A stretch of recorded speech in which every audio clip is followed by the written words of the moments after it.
નીચે પૈકી કઈ વનસ્પતિમાં ગેઇટેનોગેમી અને સ્વફલન બંને અટકે છે?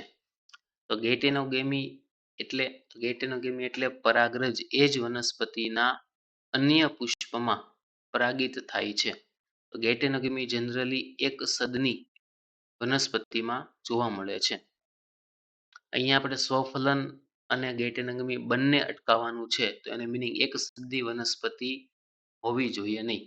જો દ્વિસદની વનસ્પતિ હોય તો દ્વિસદની વનસ્પતિમાં બે અલગ અલગ વનસ્પતિમાં પરાગનયન થાય છે. એક વનસ્પતિના પુષ્પમાંથી પરાગરજ અન્ય વનસ્પતિના પુષ્પમાં પરાગિત થાય છે. તો એ દ્વિસદની વનસ્પતિ વાળો ઓપ્શન આપણે આમાંથી શોધવાનો છે, જેમાં ગેઇટેનોગેમી સ્વફલન બંને અટકાવી શકાશે.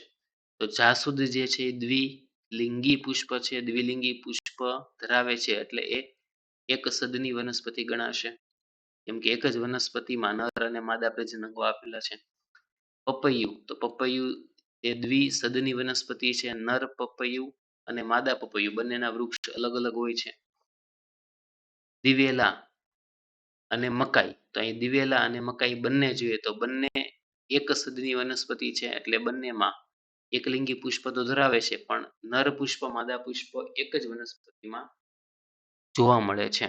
એટલે આપણો સાચો આન્સર છે પપૈયું, આન્સર 2.